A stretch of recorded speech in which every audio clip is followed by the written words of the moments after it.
are you both Korean American? That's right. Yeah. So I can't relate with Julio because I'm Salvadorian, so doesn't make it to the World Cup. All my uncles, yeah. Yo, what is going on? And welcome to another episode of the Urban Pitch Podcast, part of the Believe Network. I'm Ramsey Abushala, editor of UrbanPitch.com.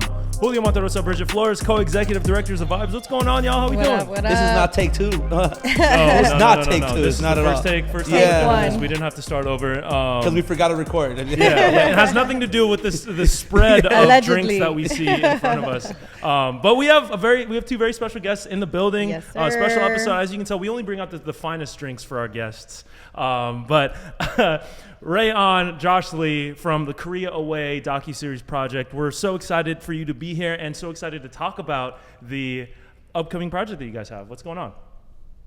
Hey, let's go. Don't be shy. Start it off, Josh. Honestly, I've been a fan of you guys for a minute now. I've been watching the pod on YouTube, on Spotify for a second. It's a trip to be here. Again, fan first, right? We're so excited to be here because we want to talk about our project Korea Way with some real heads who understand the culture, right? And we're really excited. We just hit our fundraising target for our crowdfunding. Wow. Let's go. We're on with episode 201 after the big 200 with you guys, with You Fine People. So we're really hyped to be here. Thank you guys for having us. Yeah, that's amazing. 231. Yeah. But no, we're so hyped to be here. This is sick. I do have Korean people don't go anywhere and show up empty-handed, and I'm glad that the spread's here because well, we have I love shout out the Japanese bros. I do have some wonderful Korean. Everyone's so sponsor the podcast. There it is. There you go. Wow, this is we were gonna get sponsored now. We were looking for a cast, but we just couldn't find it, so we went Sapporo. Thank you, Julio. We don't have a complex about this at all. It's hilarious because when we're going out, obviously, you know, the Japan-Korea rivalry runs deep. Like whether you're talking about sports, history, whatever, and it's an ongoing joke because you know the owners of Urban Pitch are Korean, so. We anytime we go out, I go. It's a joke, you know, Sapporo or Height or Casa or whatever beer are available.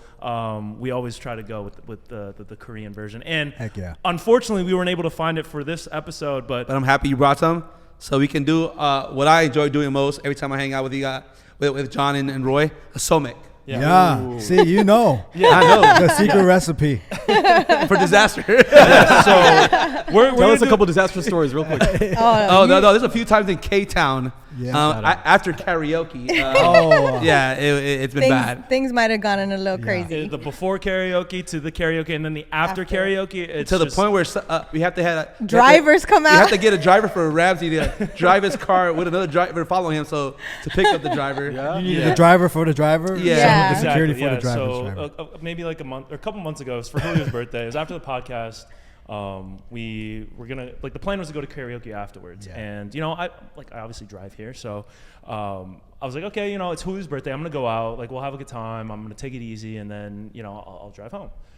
John, the owner, goes, hey, don't worry about it. I'll get you a driver. You're all set. Those are the only I wasn't really tethering on to taking it easy that night, so I was like, you know what, fine. I got it, no questions asked. I didn't really understand what was going on. He said, I'll get you a driver. I don't know what that means. My car was in the Uber shop. is the best. Yeah. So I'm driving my mother-in-law's car at the time. So we. Oh, I know. He did it. Okay, go. Yeah, exactly. So there's a name for it. I don't know what it was. But Teddy driver. Teddy. Exactly. We're all acquainted. Yeah. That is hilarious. hilarious. You know, we have a time.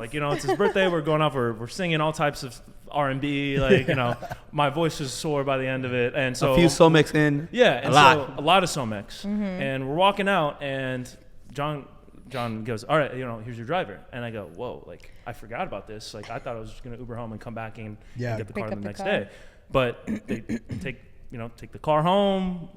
First class service, it was unbelievable. Service, yeah. I never it was a completely new experience to me. But the K-Town experience, you gotta live it. One of a kind. You gotta live it. That's a bona fide, authentic K-Town experience. Right. All right, let's pour Basically these up done it all. because Yeah, you know, like, we let's gotta do get these glass bottles. I'll make out sure here. they were in my cans. bag for a second, so let's. Yeah. Yeah, we good. Yeah, Might we're be a good. little warm. Shout we out got Dry the- January and my failure. I know. Well, I had to bring it up beforehand. I wanted it to be a surprise, but I didn't know if you guys were doing. You can't pour your own drink, man. Come on, right. you can't do it. Right. This is true too. That's true. It's true. This is true too. How We do you gotta- know all this? Man, I'm telling you. You gotta pour mine. And you got to do the. The two You're doing the hands, 2 two hands, hands. too. I got to do the 2 hands too. We adhere to traditions on the Urban Pitch Pod. We're nothing if not traditional. We're adding soju in there, right? Yes. So we got to leave a decent Room amount for for the the soju. We have our soju here.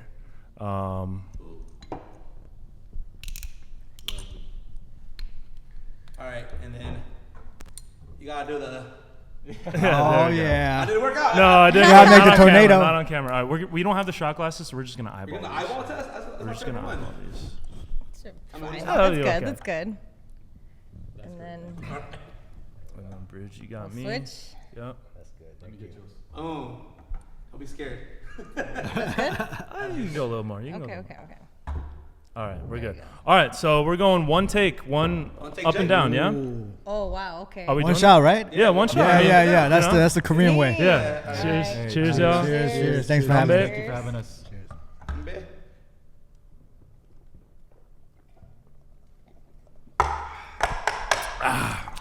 Nothing better than the All right, we're here. We're now we're back. that we're officially I starting. struggled a little, we're but I zooming. did Empty it. stomach too. Hey, don't worry about I it. didn't eat Better. anything all day. You Hey, should have some told me. people I talk would have about shared my hot Sprite Cheetos with you. Some people talk about Sprite and wine. Give me some beer and soju. We good. I saw that messy experiment you were doing. Yeah. This is way better. This is way better. Yo. This is way better. We had the Tinto de Verano on a couple weeks ago, and honestly, like I enjoy that very much. But this is just so. This is my weekly classic, favorite right you here. know? on. Yeah. It's Have you guys been to Korea?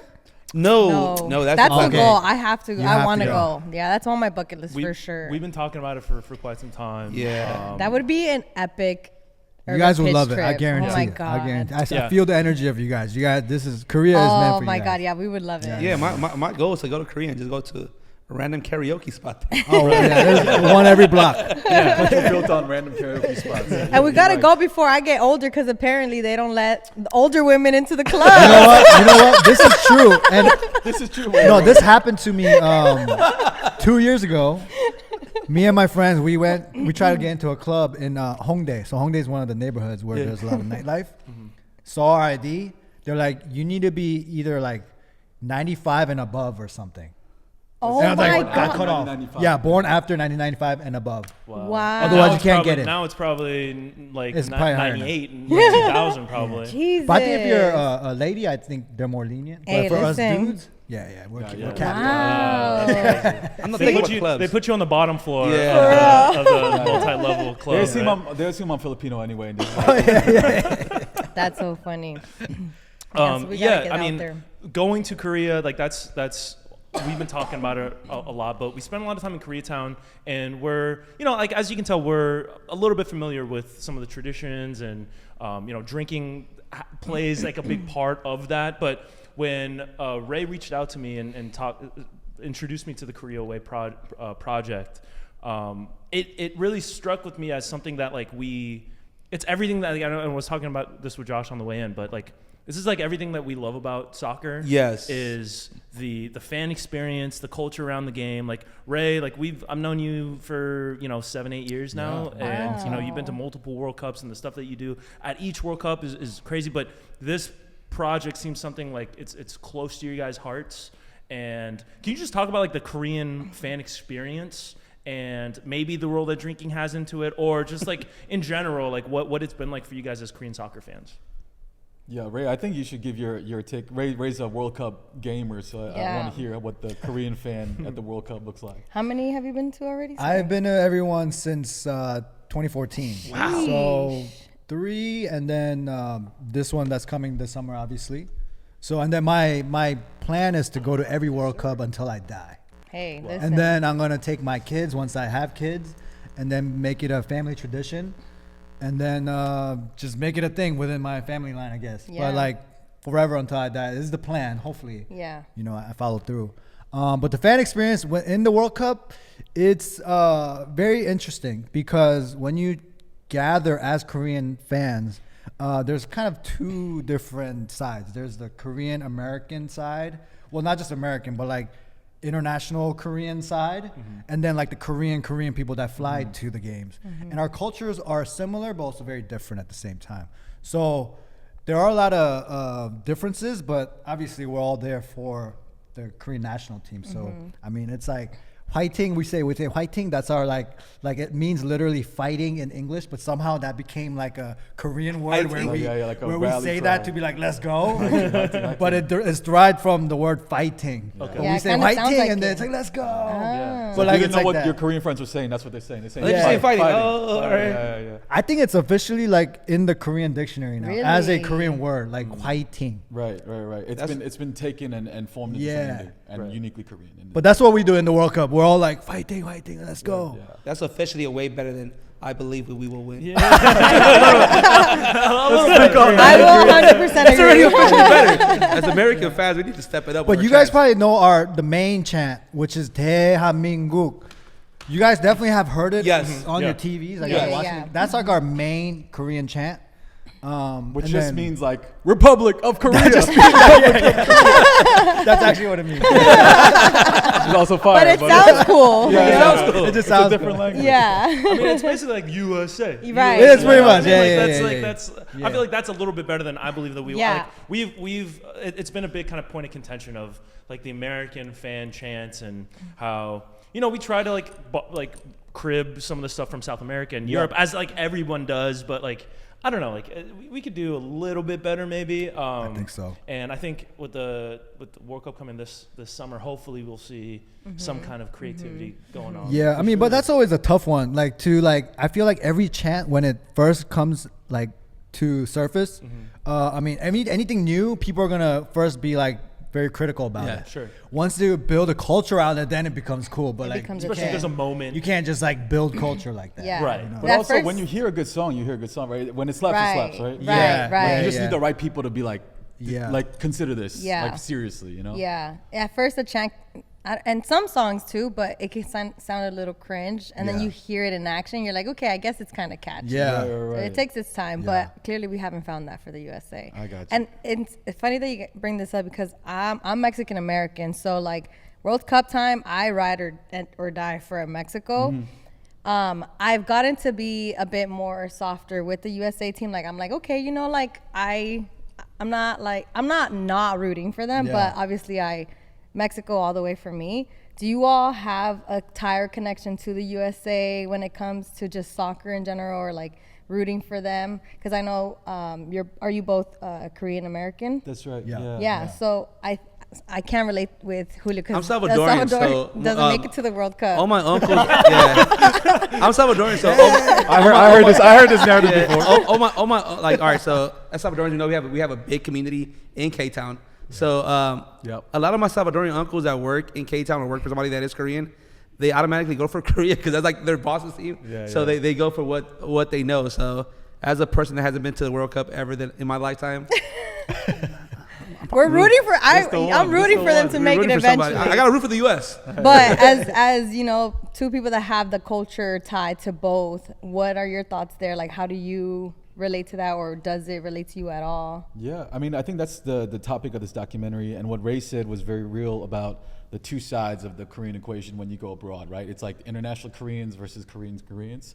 And I will say the one time when you see eye to eye, because for the most part, the Koreans in America, we kind of feel like the weird cousins, like always. It's like they look like you, we look like each other, but like they always say you got American brain, right, with the Korean face, right? They're always going like that. But the one time when we're pulling together and we see eye to eye is for a World Cup game. And I would say from our just anecdotal experience, it's almost like maybe like 80-20 Korean people of Korean ethnicity in North America root for Korea, the Republic of Korea team. And so it's really interesting because I was born in the States, but I fell in love with football, with soccer through the World Cup and through watching Korea play.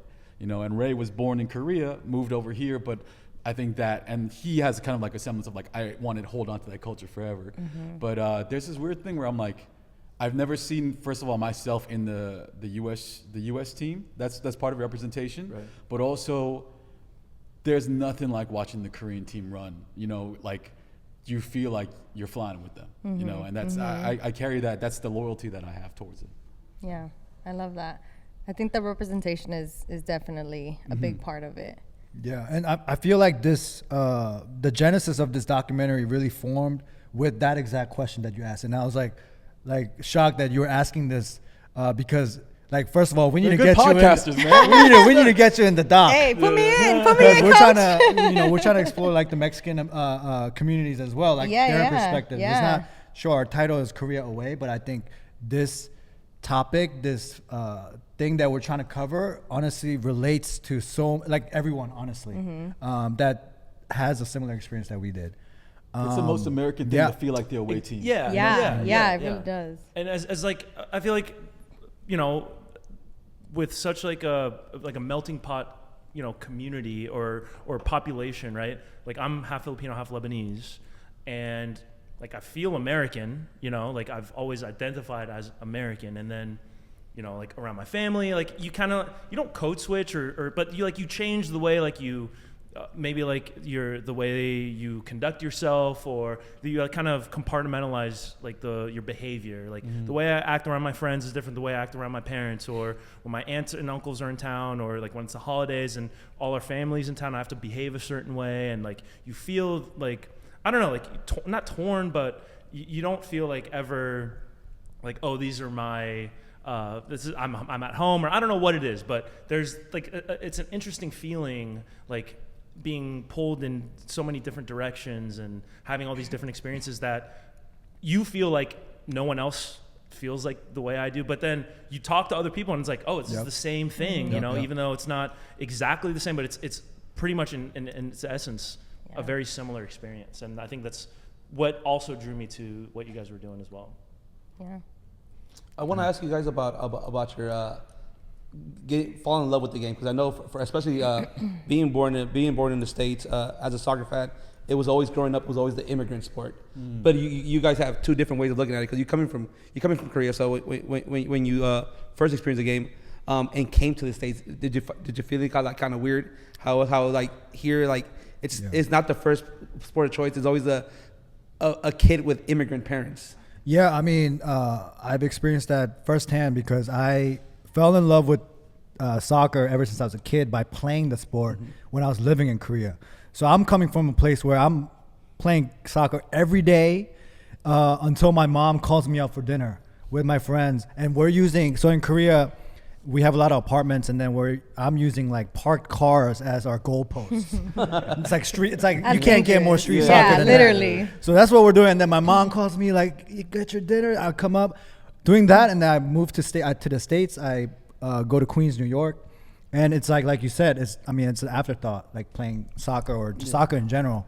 But I think there's pros to that too. So when I found the few kids that play soccer, they became my best friends now. Now we got something very easy to connect with. So there's pros and cons to everything, but I mean, I'm going to stick to the pros. Yeah. And you know, I mean, that's the beautiful side of being the fan of the game in the States, I think. You find your people like this. I mean, Josh and I too. Yeah. I moved to LA. I didn't know anybody, but we connected right away because of LAFC. Right.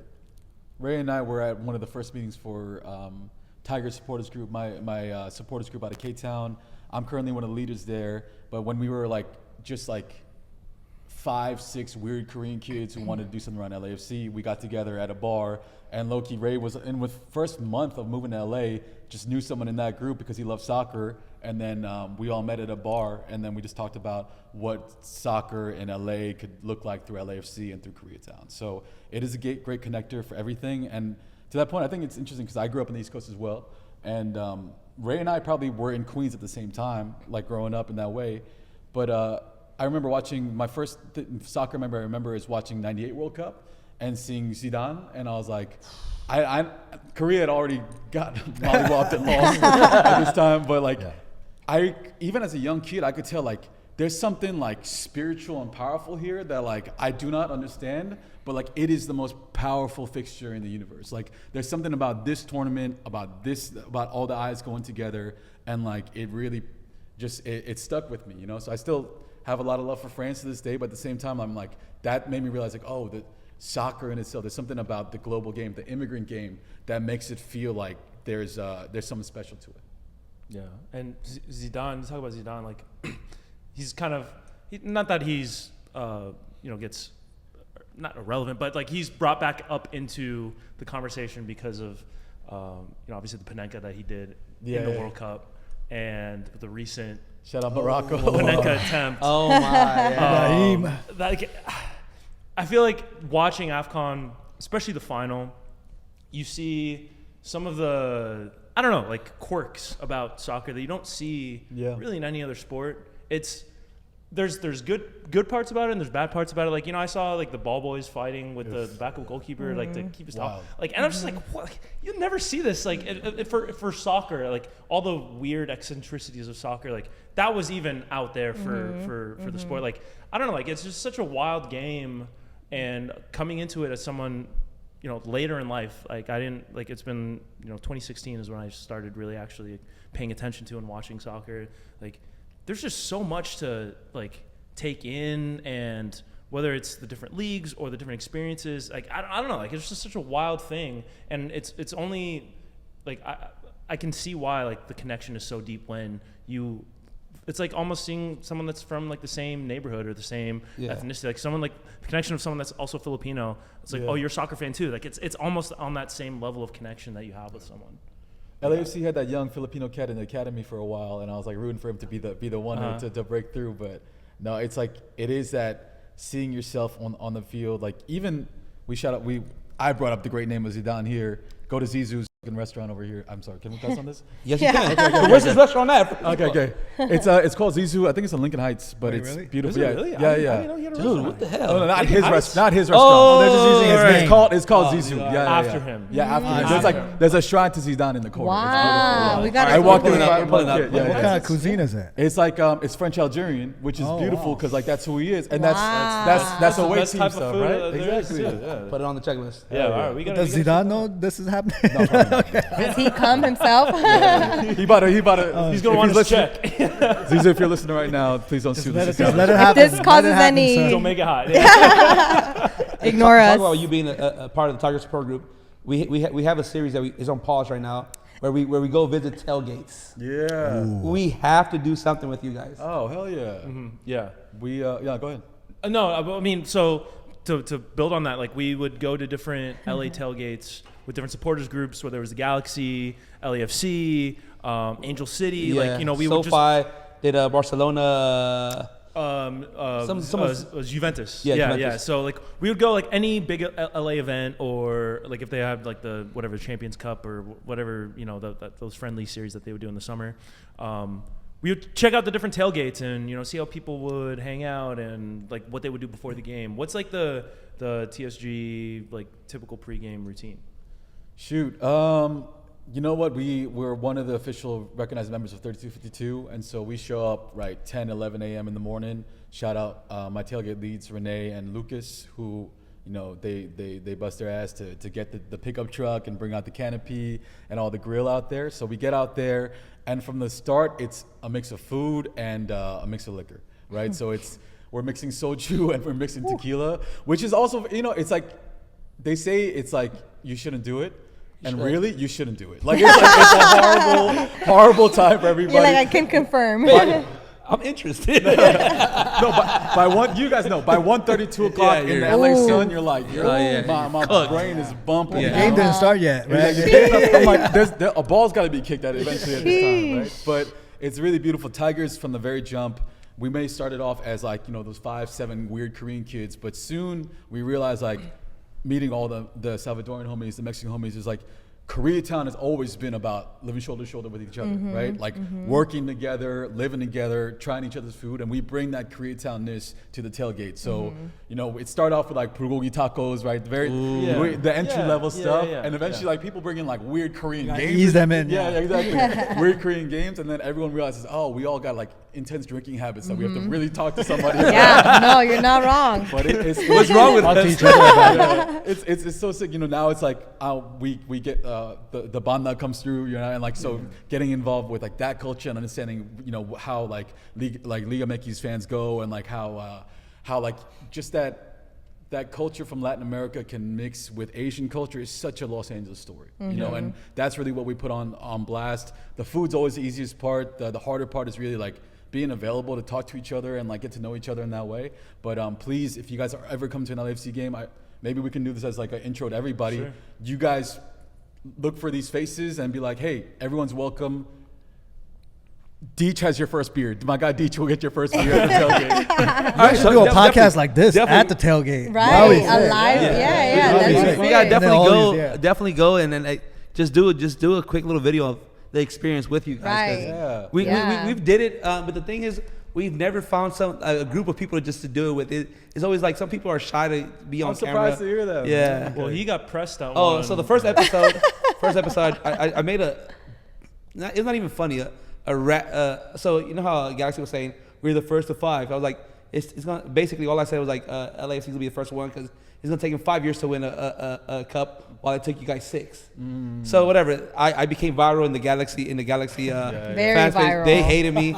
I still hate him. First of all, it did not make sense. Then again, we were drinking. I didn't hear anything wrong with what he said. No, but we had just killed half a bottle of Jack Daniel before that pod. I mean, okay. Yeah, so whatever. Make excuses for yourself. So we do the first episode of like of that at whatever. Dignity House. Stuff. He's calling it So Home Depot earlier. we went all the way to Rialto to their stadium. Get in trouble again. So we went to Carson, Compton, whatever it's at. And we go. So like, first of all, it started off great. We got tomahawks. Somebody gave us a Clase del Sol shot. It was going good. Then we go to like little part, and the guy was like, "You're the first to one guy, right?" And bro, so like, and we're like mid interview with a person, and I'm looking at his hands. I stopped like even looking at the guy. I'm like, all right, if he starts swinging, I had to take the interview over from there because Julio was having a good conversation with the person, and then that guy said, "You're lining it up," and on the side, all of a sudden, literally, I was just looking at his hands. I'm like, all right, his hands are not balled up, so he's not gonna slap me. You doing the Arthur meme? Yeah. With the, he wasn't doing that, thankfully. Yeah. So he was just talking. I'm like, dude, do you want to be on camera? And he would just, I feel bad for my mom. I don't know what she did to him, but I was a son of something. I was son of, bro, he went off. Yeah. And at that point, I'm like, dude, like, all right, it's not even that serious, bro. And he goes, say it. And he hey, I just want to say that's indicative of a larger Galaxy problem. So I'm playing, Galaxy, we love you. We'll build soccer in America, all that. We need everybody here. No, but I thought that was when Bridget was bullying that girl for not knowing her geography. Oh my God. I heard that episode. That wasn't even on purpose. She made us promise not to post the video. And we posted Still posted the video. She was drunk too. Yeah. Oh my God, that was so bad. I was trying to help her too. But it was are you smarter than a 5th grader type question. Clearly. First of all, we thought the bar was set low. I know. First of all, I didn't even know the answers. I don't even blame her. Shout out to LAUSD. Shout out to LAUSD doing us right. Oh my God. Hey, Emanuel Arts, we love you. That's so But funny. come, anyone's welcome. Please come up to our tent. It's interesting because like we got it's the tent canopy is built like an old Korean palace. It got the print on it. So like if you see some Asian on the corner of Figueroa, come through and say what up because we love to have you. Like honestly, like Ray and I have both become like soccer evangelists in this way. Like you're welcome here. Stand with us. We'll show you like just how we drink, how we go about it, and like really spread the love of this game together. Yeah. And that's something I'll put on both teams now, like Galaxy and LAFC. When you do tailgate with the right people, all they do is want to show you love, and they want to bring you to the part of the community, either if it's with a supporter group or just people that have been buying tickets since 2018, season ticket holders since 2018, season ticket holders since 96, whatever year they bought them. They just want to bring you into the culture, and that's something about all the new American soccer fans that are coming in probably because we're having this World Cup this year. Yeah. Something about American fans, and I can say this as a whole, even though our chants suck, we will want to bring you in to this beautiful, beautiful game that we all love and fell in love from a young age. Mm-hmm. Yeah, and I think there's a lot of gatekeeping in soccer, especially like us just having American accents, being on social media, like you'll see like just comments. TikTok is crazy. Yeah, Like, why you talk about soccer? Just die. I'm like, Right, wait. or like- and it's called football. Or like you stop calling it soccer. Like all this and that. Like there's it's crazy. there's a lot of tradition in soccer. Right. And I understand wanting to protect that tradition. Right. And like gatekeeping as a whole might not be like a bad thing. It's a good thing to want to protect the thing that you love. But when it comes to soccer, and especially in the U.S. where things are, still on the rise, still on the upward trajectory, like we want to, like everyone wants to bring everybody in. You see it with like people in the LA, just from personal experience, like new people in the LA community that are getting into soccer. Like it's just like everyone wants to see everybody win, and so I feel like that's a positive about American soccer culture that might not get talked about a lot compared to like the more traditional side of things in Europe, especially. Yeah, I mean the hardest thing is to build culture, right? And because it's so hard to be consistent with it. I think even when we think about supporter thing, and shout out my guy Raul who does all the 3252 merch, he's the director there, but we're always obsessed with being like, hey, we have our references, Stone Island in the UK and Italy is great, sure, but what does an American supporter look like? How do they dress? What does an LA supporter wear on an away day? Like, can we get low heads up in here? Can we get North Face stuff up in here? Like, what does a Dickies workwear jacket look like in the stands? So like things that are uniquely not only American but uniquely LA. Like we want to bring that and make sure that we put our American stamp on it in a positive way. That's always what we're trying to build towards, because it's like so many other cultures, like we can only get so far aping other people's cultures, right? Yeah. Like we got to build our own and make sure like it is as trilingual as our communities are, Yeah. And that's what I'm obsessed with. And I think, even what Ray does for all of his, was ahead of the game when no one wanted to do kids ever. And now look at Nike, look at Adidas, look at Gucci, like all doing kids. Like this guy was ahead of the game 10 years ago doing that, like really bespoke stuff, right? And now here we are. Shout out Ray's Beach Club, man. Ray's. Oh, wow. That's a name I haven't heard in a long time. Yeah. Wow.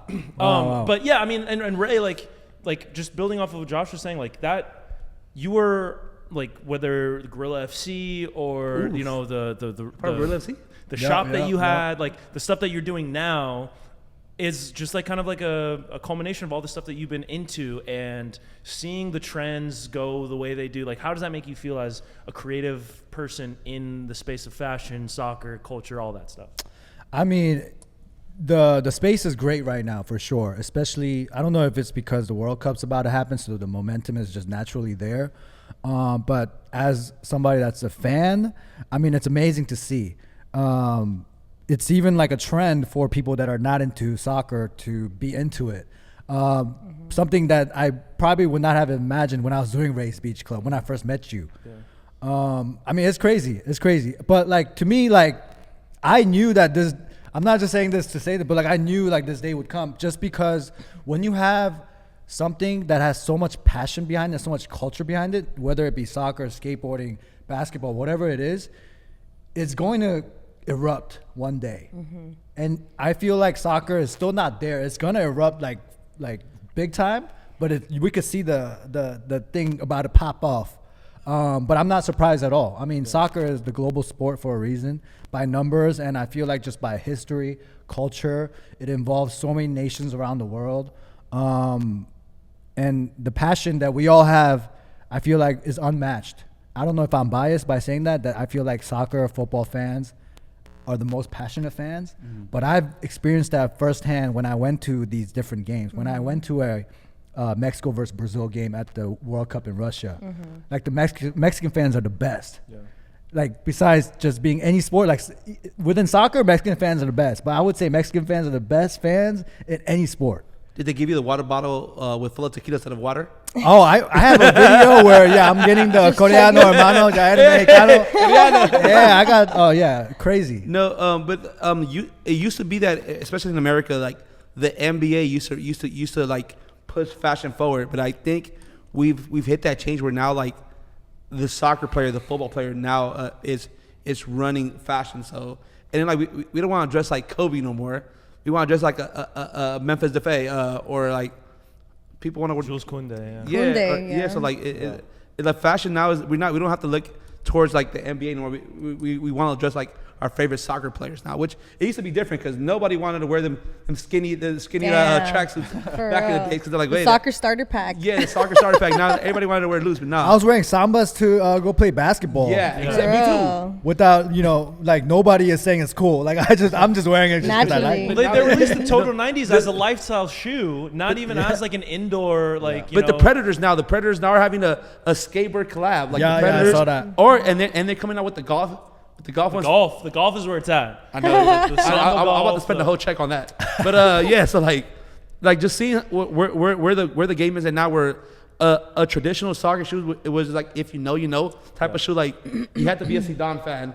You had to see Beckham curve a ball to really like see what like this shoe meant.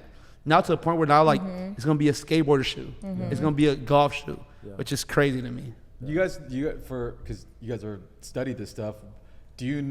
What do you think is a turning point for that to happen when it went from basketball to soccer, like with football setting the trend? Like I remember like Virgil putting out some soccer kits maybe 2 World Cups ago. Yeah. But for you guys, when did you see that shift happen? Because like it was like slow and all of a sudden it's a lot at the same time. I'll give credit to Neymar.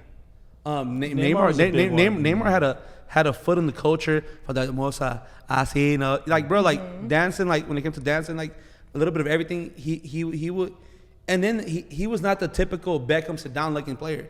He looked like dark skinned guy that looked like a lot of people look into culture, like they look just like him. So I blame it on Neymar with that whole culture switch. Because he was bigger than the sport at one point. Everybody knew Neymar, but they did not know Messi, which was crazy to me at a point. Yeah, I think around, and as someone that's newer to the sport, maybe this is a little bit biased too, but 2018, I think things took a little bit of an upwards turn, where you see the Nigeria jersey, you see the Jordan PSG collaboration, Korean jerseys as well. And then.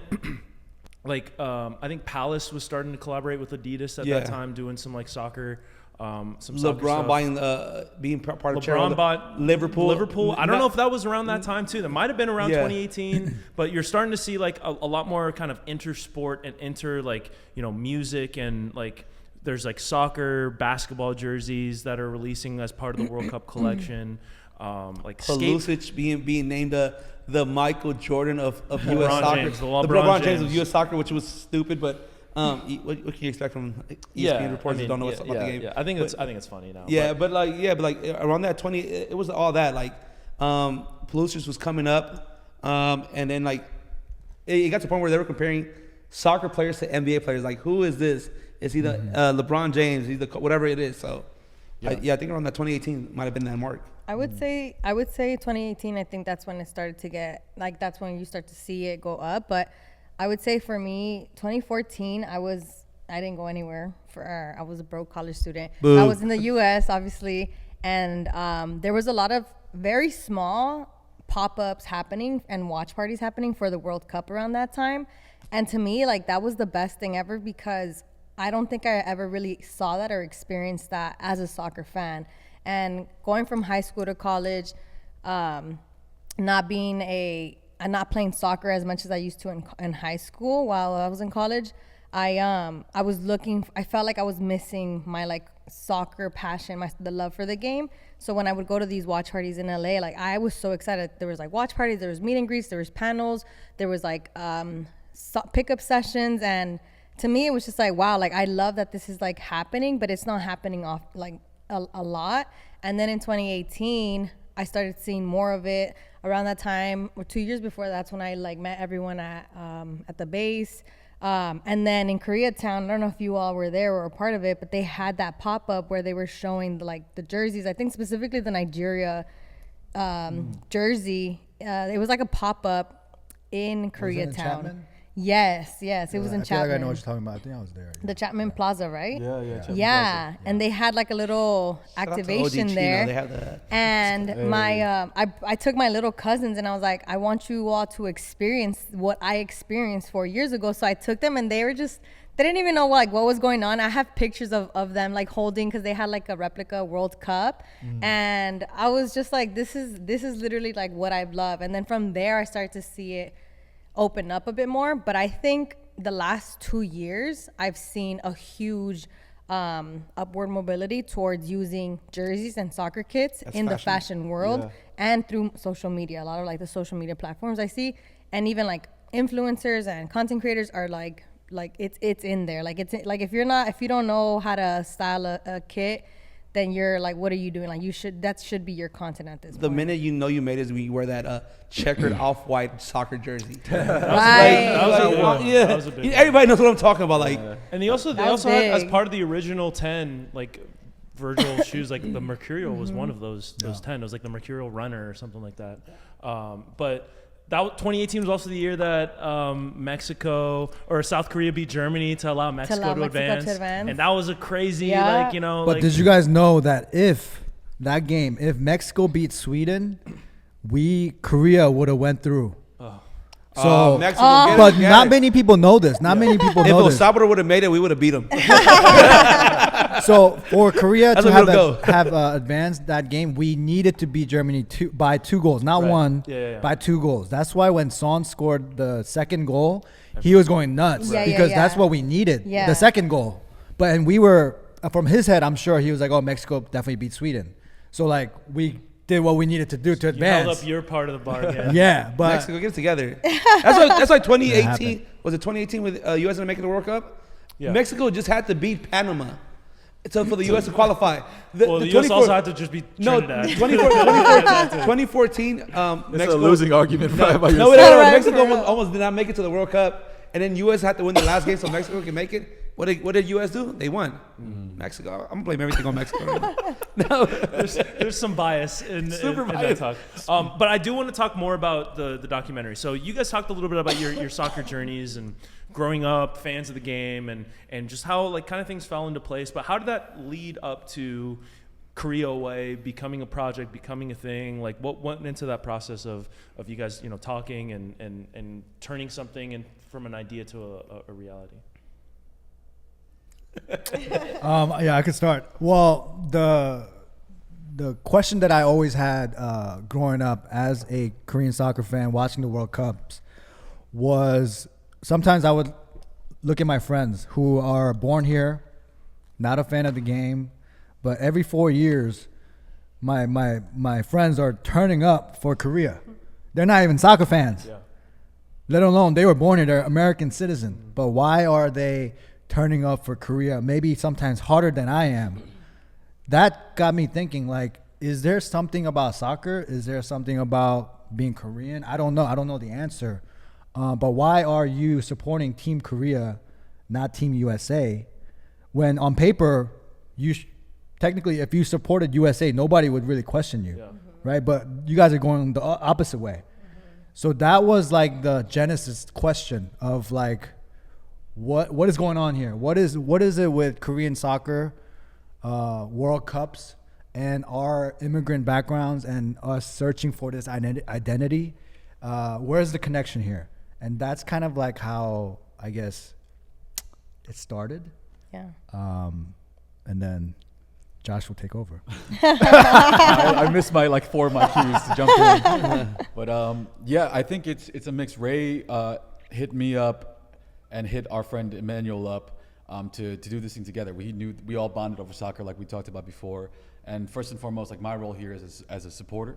I know I might not have been part of supporter culture my entire life, but I really take a lot of pride in putting in the work and the time since I've been here in Los Angeles to do so. And Emanuel Hahn on Instagram is Hanbo. I've connected with him over Instagram because during the pandemic, he was taking these really beautiful portraits of Korean store owners in Koreatown, and just like surviving, persisting, just showing up to work when a time where like no work was happening. And through that, he's done that photography series, he's done documentaries, he's done features, and so we all kind of came together and said like, we need to tell the story about this World Cup, about happening here in North America. Like, if we're not going to tell it, then who the hell else can tell this, right? So we started thinking about that, and the 3 questions, just like Ray had it for his childhood, 3 questions for me is, I ask any interview is, where are you from? What team do you support? And could anything change that? You know, I'm talking about the duality of like we were always standing in the line in the middle of it. You know, I grew up in New York, New Jersey. I remember how big of a deal it was when Giuseppe Rossi picked Italy over the U.S. Right?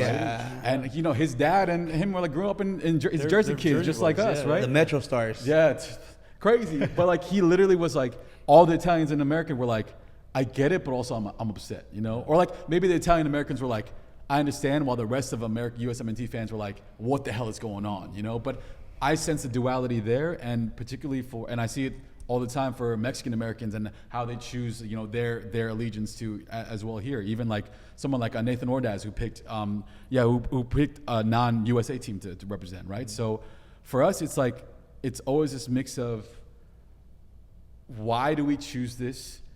There's no wrong answers, but I want to understand what made you pick Korea when you've sometimes never even been to that country before, you know? And really, is it something deeper in the culture? Is it something about it being an immigrant game that we all do together?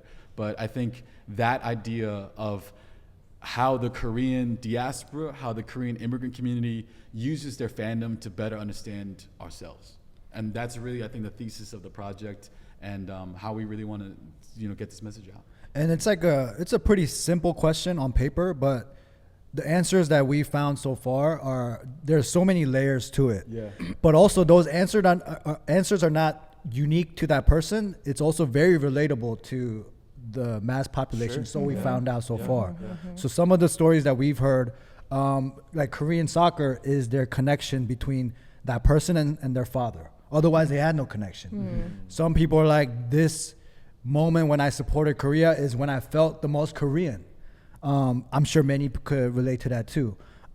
Like myself, I was born in Korea, so that's my home, even though I'm so far away from home. But now this is home away from home. And our title is Korea Away, and Josh came up with this name. It was beautiful and simple. We always feel like the away team here as a Korean American immigrant, but it's not a Korean American story. As we're working on this project, it's a Filipino American story. It's a Mexican American story. It's a El Salvador American story. It's everybody's story. And that's all we're trying to discover. We're trying to explore that and document that with our project. Is there something you guys learned doing the documentary, something that you guys didn't expect to learn while asking people this question, something you're like, hey, like, I don't know. Yeah, it's a mix, man. I mean, shout out, we interviewed this guy, Young. He's from Diamond Bar. And he's like the biggest Korean national team homer I've met in my life, you know? And for him, you know, I think about these issues of identity and these issues of fandom, and I often think things like when it comes to Olympics and World Cup, sports simplifies to remove all the nuance from it. We just put on a jersey and then we go to war against each other, right? But for him, I think what I felt was like he is also born in Diamond Bar, but he's like, the Korean national team fandom is his birthright, even as a Korean American person here. You know, and I felt such conviction from that end, which like I have in my own shape and form, but like he just said it in this way where I've never been so sure about anything like he's sure of that, you know? And I was like, damn, like this is what sport can do. And I also completely understand, and yet at the same time I'm like, I want to keep on picking at that and be like, why?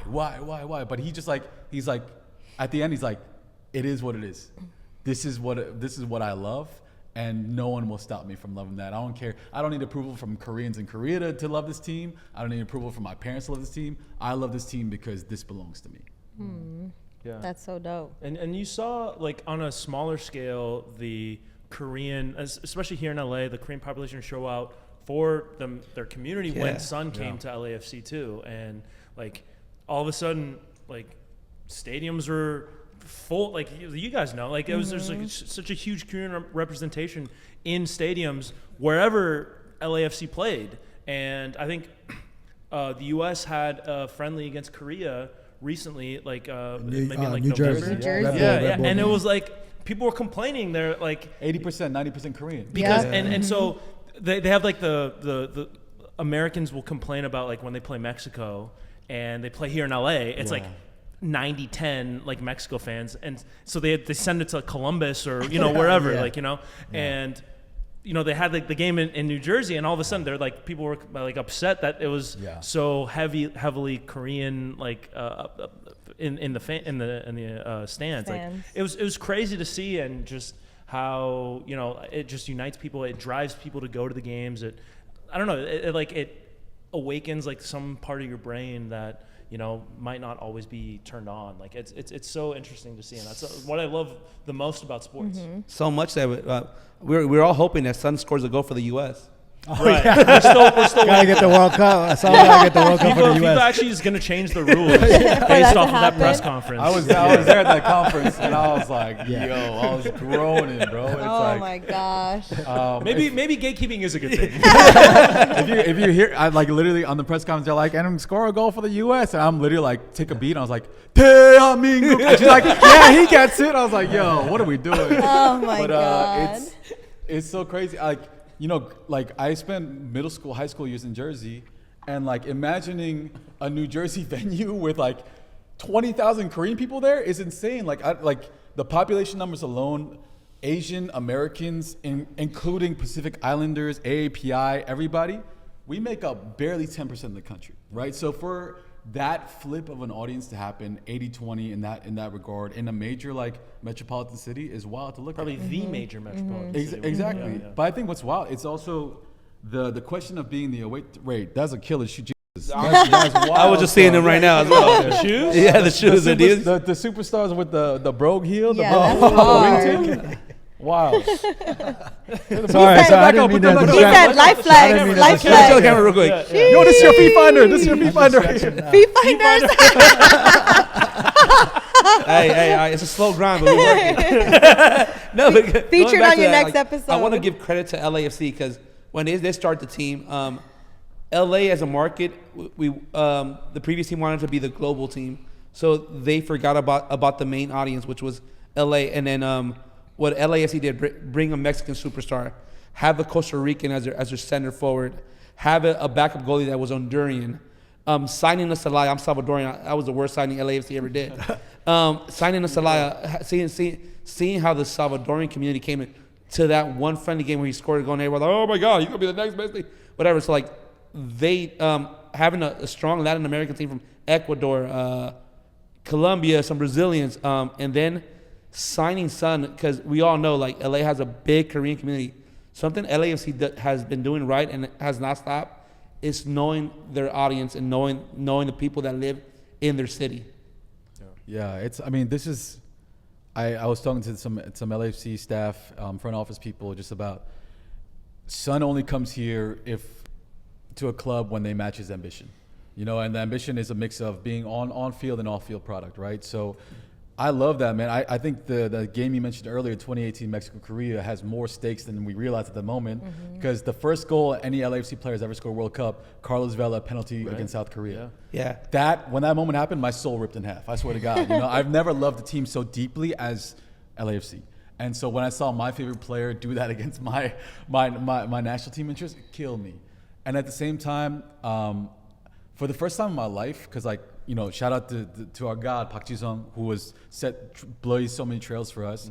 But the way that Sonny moves with the ball, I can sense the Mexican fans around me being like scared of this guy. And I was like, we never had one of these guys Never. before, you know? And so like Not the even way Park. Exactly. You know, Park was a different kind of player, right? Player, yeah. But like when Son, so he goes passes ball from right foot, left foot, and then curls it into the corner. Like I sense like the oxygen suck out of the room, and I was like, no one's ever made me do that before, you know? And so that was like a super sick moment. And now to have like the talisman of Korean footy over the last 20 years be on my home club is, I really feel like simulation theory stuff right now, right? This is like true main character stuff, and I know he came here as a mix of like what's off the field, but at the same time like what supporters and what fans have done for LAFC and what they understood about Los Angeles from the beginning. We said it from the very, very beginning, if you win Los Angeles, you win the world. And we're sitting in kind of a version of that right now, where there's still a lot of work to do,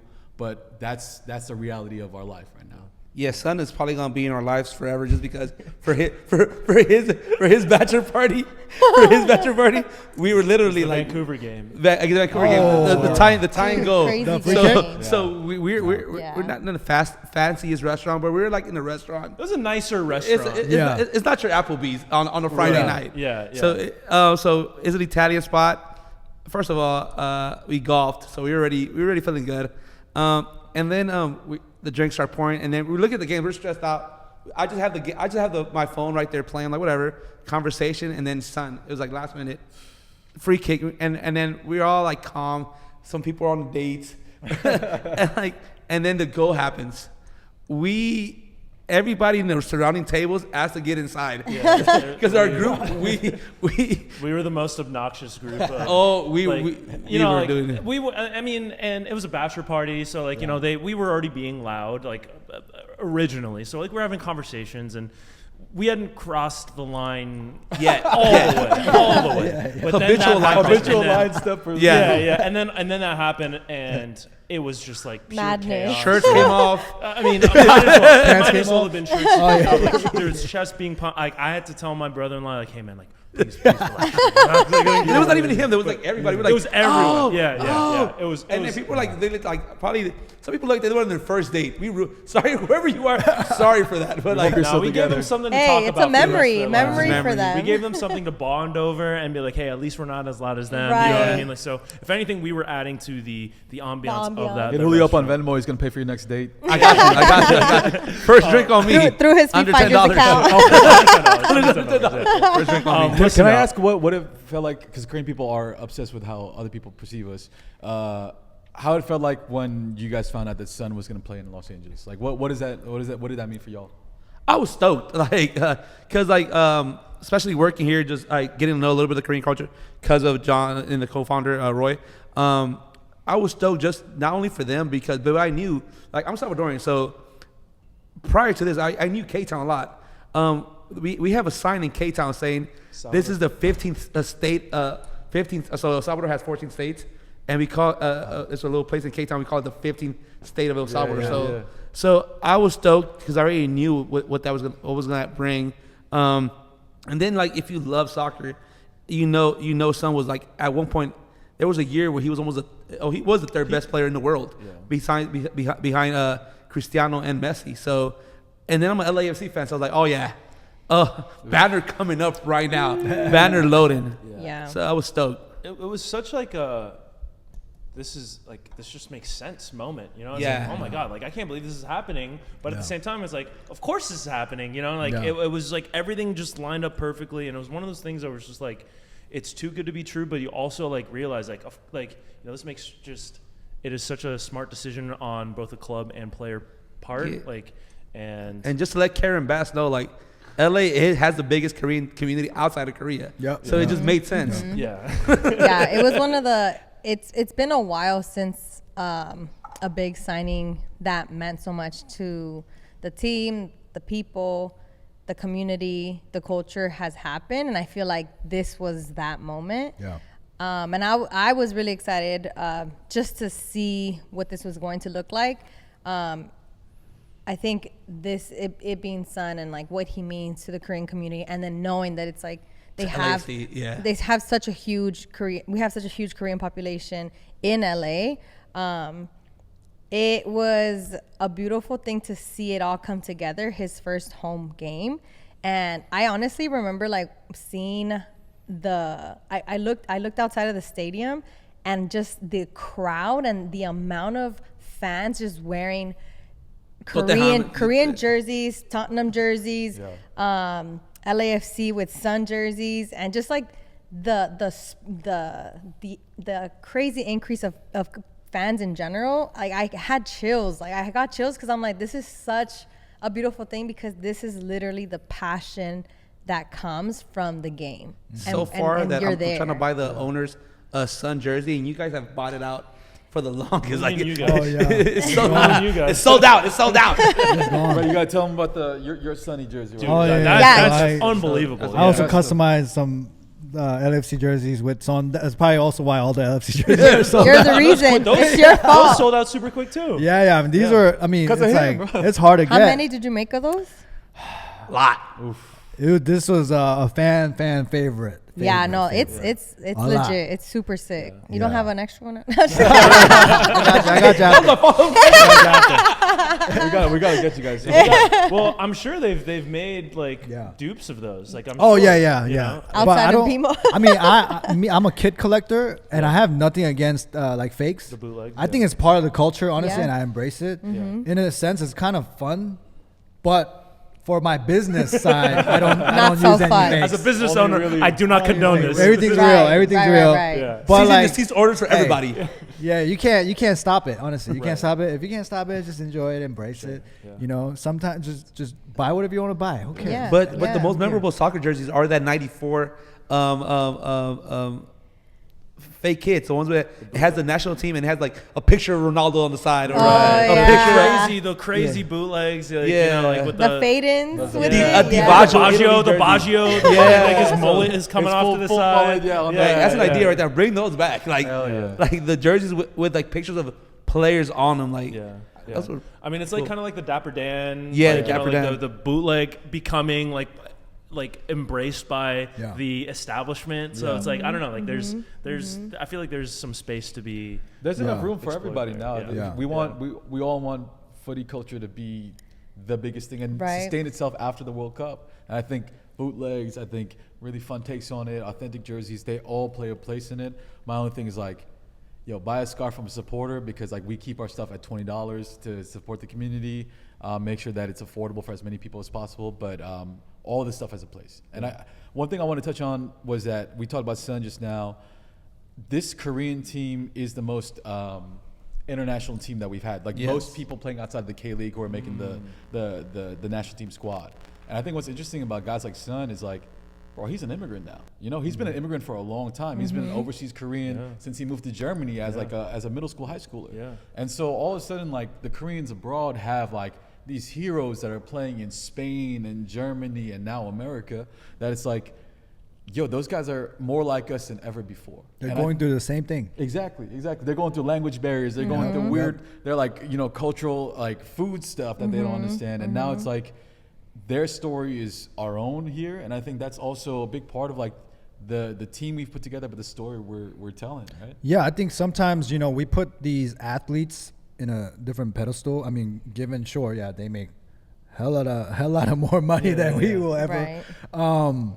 But at the end of the day, I believe that they go through the same issues, maybe at a different scale, but like similar thoughts, similar challenges.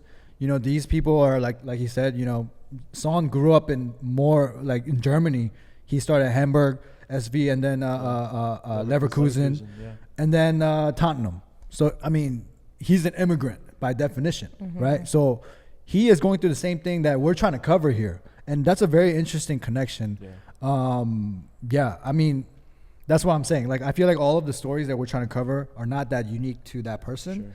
But nobody has really paid attention to it enough to amplify it and to cover it and make it into a documentary. And what better time to do it than the World Cup coming here in North America? Yeah. That's exciting. Especially if you're immigrant from any type of country, like this is as we see from Meg Reyes with her Filipino. Shout out Meg, We all see that at the end of the day, like us being immigrants, the same way for some from the Philippines, Korea, Latin America feels as an outsider coming into a different community. We all feel the same way, and it's just like how we prosper from that experience. Yeah. All right, listen, guys. We can go on for Last Somek hours. before we leave? Hours. Yeah, I think we do Somek? one more Somek and then we close it out. We really appreciate you guys. Huge fans of everything that you're doing, both in and outside of the Korea Way project. So we gotta be at when it debuts. We gotta be there. yeah, to we'll watch be at the film. Sundance Venice, Cannes, whatever you guys got want. you We'll be there, your MCs, your Oh, moderators. You guys would be great MCs, actually. By the way, we- I love the definitely- energy today. Bring The us, energy bring is us Play great. with us, we'll do it. Appreciate that. We'll do it. Let's We'll get be doing a launch party in K-Town. So Oh, yeah, I think yeah, you yeah. guys, For sure. we gotta get Let you us on. know. Red carpet 100%. for y'all. Yeah. Send the Addy. 100%. We'll go to Faro after, so don't need to worry about it. I know. He knows everything. Farrell and Blue Door. Oh, Farrell and what else Blue do you Door. know?